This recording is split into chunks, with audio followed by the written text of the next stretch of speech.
بسم اللہ الرحمن الرحیم۔ عزیز طلباء، آج ہمارا نشست نمبر 71 ہے، 71۔ آج یہ سورۃ الفاتر کی نشست نمبر 1 ہے۔ آج ہم چند باتیں پڑھیں گے۔ نمبر 1 سورۃ الفاتر کا وجہ تسمیہ، نمبر 2 اس کا تعارف، نمبر 3 سورۃ الفاتر کا سورۃ سبا کے ساتھ وجہ یعنی ربط، اور نمبر 4 تعارف اور جو ہے نا شروع کی آیاتوں کا ترجمہ، اور اس کے متعلق چند باتیں ہم ذکر کریں گے۔ وجہ تسمیہ، دیکھیے اس سورت کا نام سورۃ الفاتر ہے کیونکہ اس میں اللہ تعالیٰ کا یعنی اللہ تعالیٰ کے فاتر اور قادر اور قاہر و خالق اور رزاق ہونے کا بیان ہے۔ چونکہ اس میں ملائکہ کا ذکر ہے، اس لیے اس سورت کو سورۃ الملائکہ بھی کہتے ہیں۔ تعارف، تو اس میں 5 رکوع، 45 آیاتیں اور 792 کلمات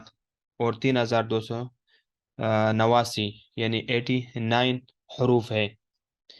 یہ صورت بالاتفاق مکہ میں نازل ہوئی۔ جو 5 صورتیں جو الحمد سے شروع ہوتی ہے، ان میں سب سے پہلی سورت الفاتحہ نازل ہوئی، اور سب سے آخر میں سورت الفاتر نازل ہوئی۔ ان صورتوں میں اللہ تعالیٰ نے 4 نعمتوں کو تفصیل کے ساتھ بیان فرمایا ہے، اور تمام نعمتوں کی اصل یہی 4 باتیں ہیں۔ پہلی بات یعنی پہلی نعمت ایجاد اول ہے، دوسری نعمت بقائے اول ہے، تیسری نعمت ایجاد دوم ہے، اور چوتھی نعمت بقائے دوم ہے۔ ایجاد اول اور بقائے اول سے دنیاوی زندگی اور سامان حیات مراد ہیں۔ ایجاد دوم اور بقائے دوم سے اخروی زندگی اور آخرت کا دوام مراد ہے، جو سب سے اعلیٰ اور ارفع نعمت ہے۔ اب اس صورت کا ماقبل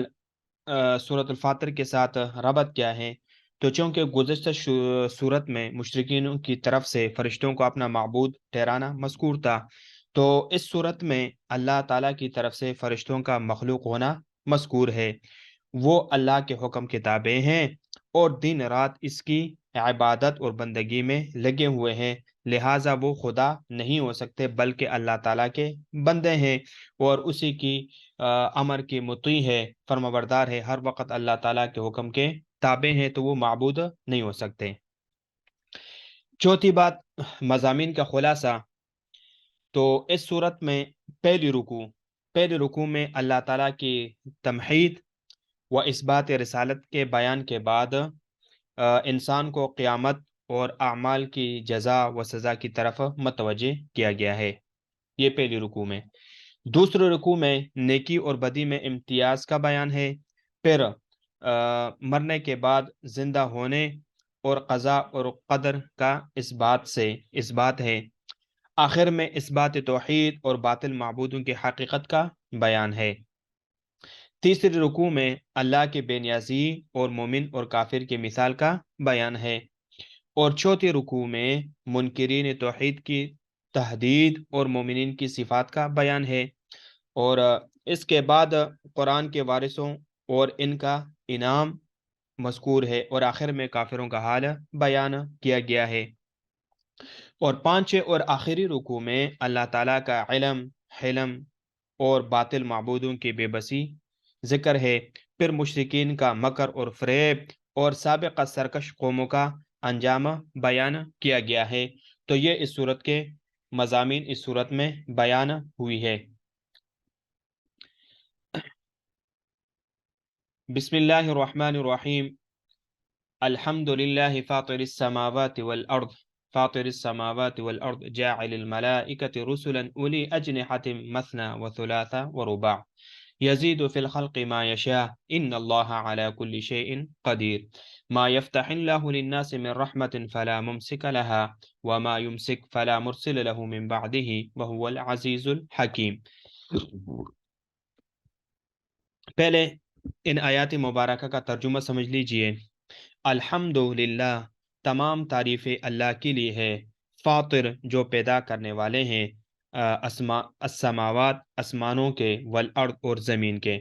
جاعل جاعل الملائکتی جو بنانے والے ہیں فرشتوں کو، رسلاً پیغام رسا، اولی اجنحت بازو والے، مثنا و ثلاث دو دو اور تین تین، و رباع اور چار چار، یزید و اضافہ کرتے ہیں فی الخلق بناوٹ میں، ما یشاء جو چاہتے ہیں،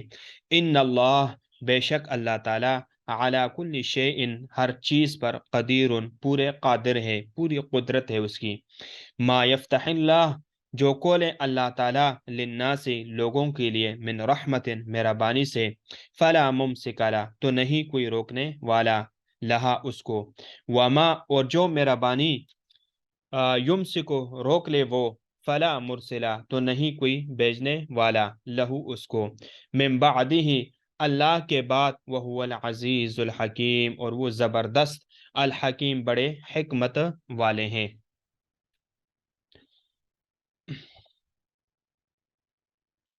الحمد میں الف لام استغراقی ہے، ترجمہ ہے تمام اور سب۔ فاطر اور جاعل یہ دونوں اللہ کی صفتیں ہیں، للہ اس کی صفتیں ہیں۔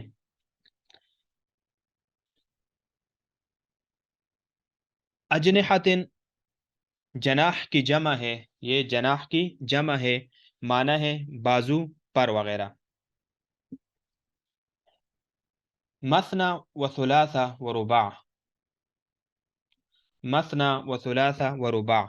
مثنا و ثلاثہ و رباع یہ اسماء معدولہ ہے، یعنی مثنا اثنین اثنین سے، ثلاثہ ثلاثتن ثلاثتن سے، اور رباع اربعتن اربعتن سے معدول ہے، اور اصح قول کے مطابق اس کے بعد اسماء معدولہ نہیں۔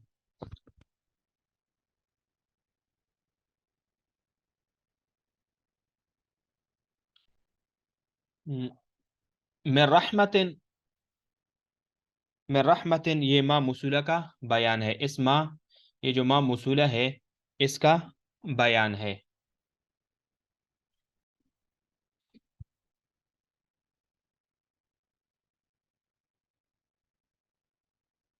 فلا مرسل لہو،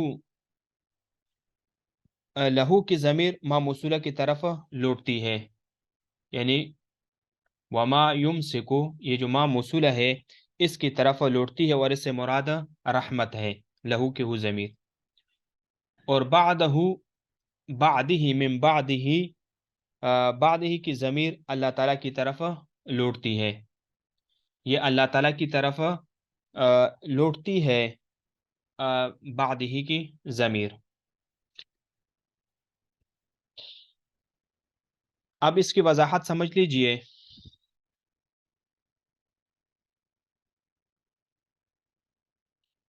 الحمدللہ یہاں سے اللہ رب العزت فرشتوں میں ہر تخلیق اضافہ وہی کرنے والا ہے، یعنی الحمدللہ فاطر السماوات والارض جاعل الملائکہ، یعنی تمام تر حمد اللہ تعالیٰ کے لائق ہے جو آسمان اور زمین کا پیدا کرنے والا ہے، جو فرشتوں یعنی رسلا اولی اجنحت مثنا و ثلاثہ و رباع،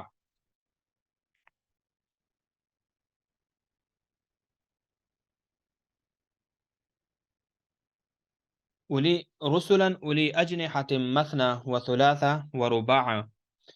یعنی کو پیغام رسا بنانے والا ہے، یعنی جن کے دو دو تین تین چار چار بازو ہیں، پر ہیں، وہ فی الخلق ما یشاء ان اللہ علی کل شیء قدیر، کہ پیدائش میں جو چاہے زیادہ کرتا ہے، بے شک اللہ تعالی ہر چیز پر قدرت رکھتا ہے، یعنی الحمدللہ تمام، یعنی اللہ تعالیٰ نے تعلیم و تعظیم کے لیے اپنے ذات کی حمد فرمائی، فاطر السما آسمانوں کی ابتدا کرنے والا ہے اور انوکھا بنانے والا ہے۔ فاطر ابن عباس رضی اللہ تعالی عنہما کا قول ہے، وہ فرماتے ہیں کہ میں فاطر کا معنی نہ جانتا تھا، یہاں تک کہ دو دیہاتی میرے پاس ایک کنویں کا جھگڑا لے کر آئے، ان میں سے پہلا کہنے لگا انا افطر، یعنی انا فطرتها ای ابتدأتها، میں نے اس کی ابتدا کی، والارض جاعل الملائکہ، اور زمین کو، وہ فرشتوں کو اپنے بندوں کی طرف قاصد بنانے والا ہے، اولی اجنحۃ، پروں والے، اولی یہ ذو کے اسم میں جمع ہے، اور اولی ترکیب دے کہ اولی یہ رسولن سے بدل ہے یا صفت ہے، یعنی یہ جو اولو ہے یہ رسولن سے بدل ہے یا صفت ہے۔ مثنا و ثلاث و رباع، دیکھیے مثنا و ثلاث و رباع یہ اجنحتن کی صفات ہے، یہ منصرف نہیں ہے کیونکہ ان میں عدل دو بار آیا ہے، یہ اعداد سے عدول کر کے دوسرے صیغوں میں چلے گئے، جیسا کہ عمر کا لفظ عامر سے بنا ہے تقریر سے غیر تقریر کی طرف۔ دوسرا قول یعنی عدل اور وصف دو سبب ہیں، اور اسی پر اعتماد ہے، معنی یہ ہے کہ ملائکہ میں بعض جماعتوں کے دو دو پر ہے، ہر ایک کے دو دو پر ہے، اور کل فرشتوں کے تین تین پر ہے، شاید کہ تیسرا پش کے درمیان میں ہو، جو دوسرے دو پروں کے، جو دوسرے دو پروں کے کا معاون ہو، اور بار فرشتوں کی جماعتیں چار چار پر رکھتی ہے۔ یزید فی الخلق ما یشاء، یزید فی الخلق ما یشاء، وہ جو کچھ چاہتا ہے پیدائش میں اضافہ کرتا ہے، یعنی پروں وغیرہ کی پیدائش میں اضافہ کرتا ہے، ما یشاء جتنا وہ چاہتا ہے۔ ایک قول یہ ہے کہ چہرے کے حسن میں اضافہ، اور آواز کی خوبصورتی میں اضافہ، بالوں کی خوبصورتی میں اضافہ، چہرے کی خد و خال کی خوبصورتی اور آنکھی کی ملاحت میں اضافہ مراد ہے۔ آیات مطلق ہے، اس میں ہر تخلیقی اضافہ شامل ہے، خواہ وہ جسم کی قد اور قامت کی طوالت اور اعتدال کی صورت میں ہو، یا رائے کی عمدگی اور زبان کی طلاقت اور مومنین کے دل میں محبت کی شکل میں ہو، اور وہ تمام چیزیں جو اس کے مشابہ ہیں وہ اس میں شامل ہے۔ ان اللہ علی کل شیء قدیر، بے شک اللہ تعالیٰ ہر چیز پر قادر ہے، اس کی قدرت ہے، یعنی قدیر بمانا قادر ہے۔ ما یفتح اللہ للناس من رحمتہ، ما یفتح اللہ للناس من رحمتہ، اللہ تعالیٰ جو رحمت لوگوں کے لیے کھول دے، یعنی رحمت کا لفظ کو نکرہ لا کر یعنی اشاعت اور ابہام، یعنی ہر قسم رحمت کو شامل کیا، گویا اس طرح فرمایا جون سی رحمت ہو، خواہ رزق، بارش یا صحت اور کچھ، فلا ممسک لہا، اس کا کوئی بند کرنے والا نہیں ہے، فلا ممسک لہا، اس کو کوئی بند کرنے والا نہیں ہے، یعنی کسی کو اس کے روکنے اور بند کرنے کی طاقت نہیں ہے۔ یفتح کا لفظ اطلاق اور ارسال کے معنی کے لیے بطور مجاز استعمال فرمایا، مراد عطا کرنا ہے، اس کے بالمقابل ما یمسک کا لفظ جو روکنے اور بند کرنے کے معنی میں ہے استعمال کیا گیا، وما یمسک، اور جو وہ بند کر دے، فلا مرسل لہ، اس کو کوئی جاری کرنے والا نہیں، یعنی بندش اور روک کو دور کرنے والا، من بعدہ، اس کے بعد، یعنی اس کے بند کرنے کر دینے کے بعد پھر کوئی اس کو کھول نہیں سکتا۔ یہاں پر من بعد ہی یعنی رحمت کی طرف، من بعد ہی یہ رحمت کی طرف یعنی لہو کی ضمیر یہ رحمت کی طرف لٹائی جانے والی ضمیر کے معنی کا لحاظ کر کے مؤنث لائی، پھر دوسری ضمیر لفظ کا لحاظ کر کے مذکر لائی گئی، کیونکہ اس میں تانیث نہیں ہے، اس لیے کہ اول کی تفسیر رحمت سے کی گئی، بس تفسیر کے بعد ضمیر کا لانا مناسب ہے، اور دوسری کی تفسیر نہیں کی گئی، بس اصل تذکیر پر اس کو چھوڑ دیا گیا ہے۔ اب دیکھو رحمت کا یعنی حضرت معاذ رضی اللہ سے مرفوعاً روایت ہے کہ اس امت پر اللہ تعالیٰ کا دس یعنی دراز رہتا ہے جب تک کہ ان کے خیار اشرار کی موافقت نہ کرے، اور ان کے نیک ان کے فساق اور فجار کی تعظیم نہ کرنے لگے، اور ان کے قراء ان کے عمراء کی اللہ تعالیٰ کی نافرمانی میں معاونت نہ کرے۔ جب وہ یہ افعال کرنے لگے تو اللہ تعالیٰ اپنی رحمت کا ہاتھ ان سے کھینچ لیتے ہیں۔ وَهُوَ الْعَزِيزُ الْحَكِيمُ، اور وہ زبردست ہے، وہ غالب اور اظہار اور امساک پر قدرت رکھنے والا ہے، الحکیم حکمت والا ہے، اسی چیز کو روکتا ہے، یعنی اسی چیز کو روکتا ہے اور کھولتا ہے جس کے روکنے اور کھولنے کی حکمت تقاضا کرتی ہے۔